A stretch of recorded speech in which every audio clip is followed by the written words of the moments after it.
We're doing things a little bit different today. I decided I was going to go ahead and just put my headphones on to get some work done, listen to a podcast, listen to some music, get these plants in the ground for you on today. We're going to be working over in the shade garden again, so of course I have to load up that gorilla cart and make my way over there.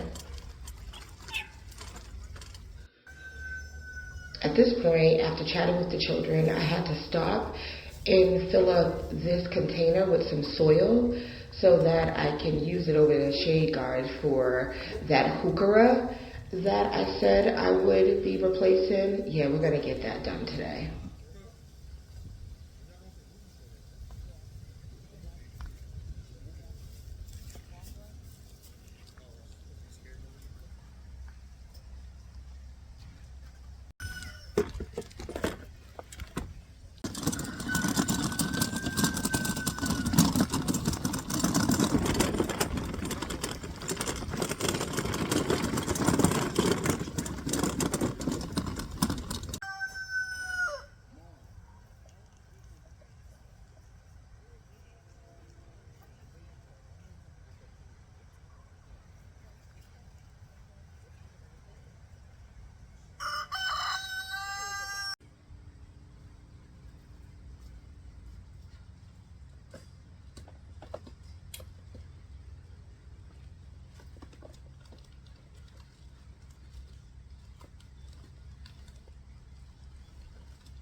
So here we are at the shade garden. I'm going to grab that Heuchera that I moved, but it doesn't seem like it's thriving in the spot I moved it to. So I thought I would go ahead and dig it up to see if I can save it. You know, guys, I swear a lot of my time is spent trying to set up this camera and give you all good shots and good angles, which I'm continuously working on. But it's okay. I'm moving, grooving, and learning. So I went ahead and grabbed that Heuchera off the ground. You can see how easily it was to just pull it out of the ground. And so I'm sticking it in that soil that I collected out of that raised bed that is actually done for the season.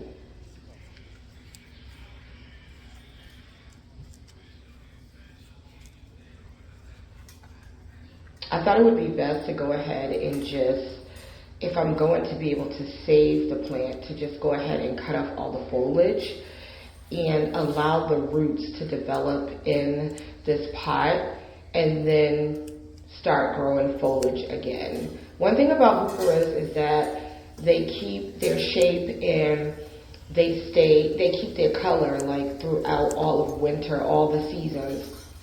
And so if this plant has a chance, it will develop its roots, strengthen its roots. It will go ahead and produce new foliage that, and I'll still be able to stick it in the ground at a later date.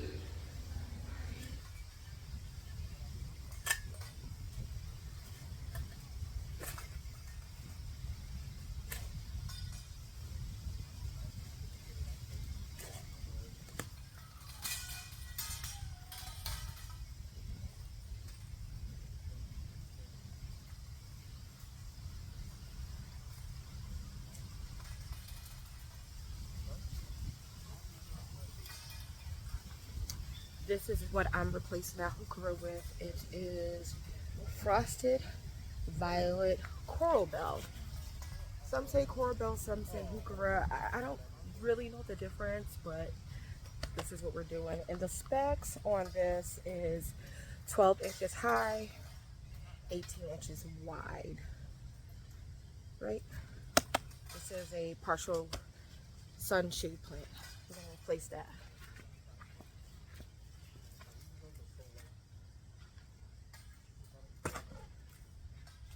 And yes, it was clearance.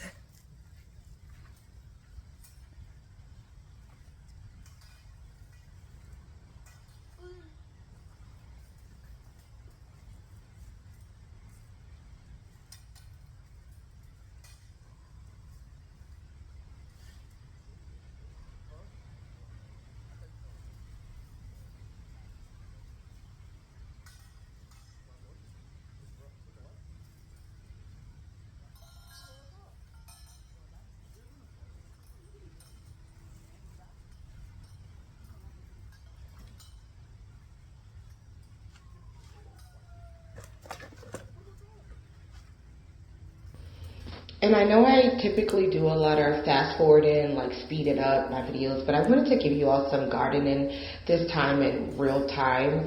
And so oftentimes it seems like, oh, we just magically get plants in the ground at the snap of our fingers. But no, it does take some time, some maneuvering. You know, you're digging. I'm sure you all know that, but I wanted to just go ahead and let this video play out in real time.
See what I mean, guys? Trying to set you all up. But I got it. And so what I am doing here, remember I talked about in our last video or the video before that, the Japanese spurge that I have planted in one area, and then I put some around this tree. I gave you all the specs on that. I was able to get some more of those. I got 2 more and was able to get about 5 or 6 plants out of this. And so that's what I'm doing here, adding some more of that Japanese spurge that we talked about. I did find out that it was not invasive in my area, as I stated to you all the last time. And so I just think that it will be so pretty surrounding this tree trunk that I use as a sit-in space. And so that's what I'm doing here. I'm going to get these in the ground.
And this is what we're looking like.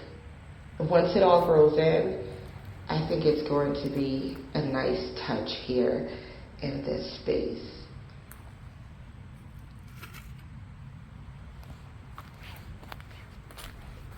those 4 plants were able to surround this whole stump here.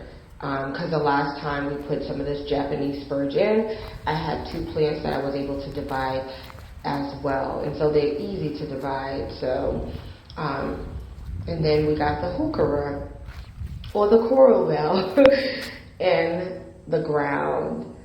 And so I wanted to get those watered in. How I hose all of my gardens, I actually have these long hoses. I forgot the name of this particular brand, but my husband purchased these a while ago. I know there's a popular brand out there now, but we got them a while ago, and I have one in each section of the garden. This one is actually 150 feet long. I just didn't pull it to its full length, but I just pulled it to where I can water in these plants that I just got planted up.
I then wanted to take a peek at those Jacob's ladder that we sat there the other day, the ones that I rehabbed.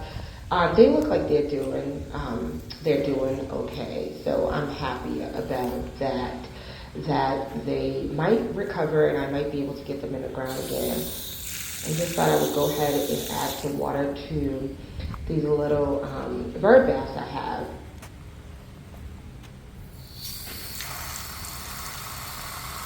And since I have the water hose out, I went ahead and watered the Jacob's ladder that is actually still in the ground, that's still doing good.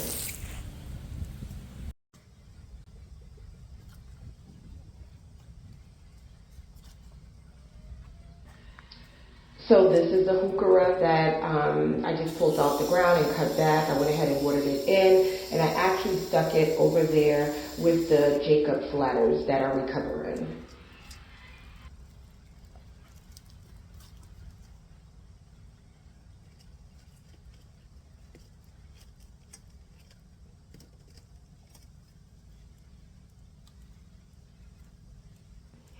Then on a previous video, I had planted these up in the ground. Oh, actually I didn't plant these on camera, but I told you all how I moved them out of those pots. So that right there, the spirea, the other 2 plants, y'all, I still haven't pulled up the name of those, but I wanted to give them a haircut and cut them back some. So that's what I went ahead and did while I was being surrounded and closely watched by a few chickens. And of course, here comes Ruru.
So the last thing I wanted to get done today is to take some of the tags off some of these planters so that I can go around and put them on some of the plants that would be dying back. I told you all the columbine was dying back. And so the goal was to get the tags off and go ahead and put the tags with the plants. But guys, it got so hot. Like, I started off early in the day like I typically try to do, but it got so hot outside. So I decided that I was just going to go ahead and put those tags on the plants at a later date. I went ahead and got them off the containers and just sat them to the side because it just got super hot. So thank you all so much for tuning into my videos, because I'm going to go ahead and end it here and pick this back up at another day. But I just want to say thank you for your comments, your likes, and your share. I love engaging with you all. Thank you for being here, and I hope you all have a blessed day. And as we end this video, let's take a look back at those views again.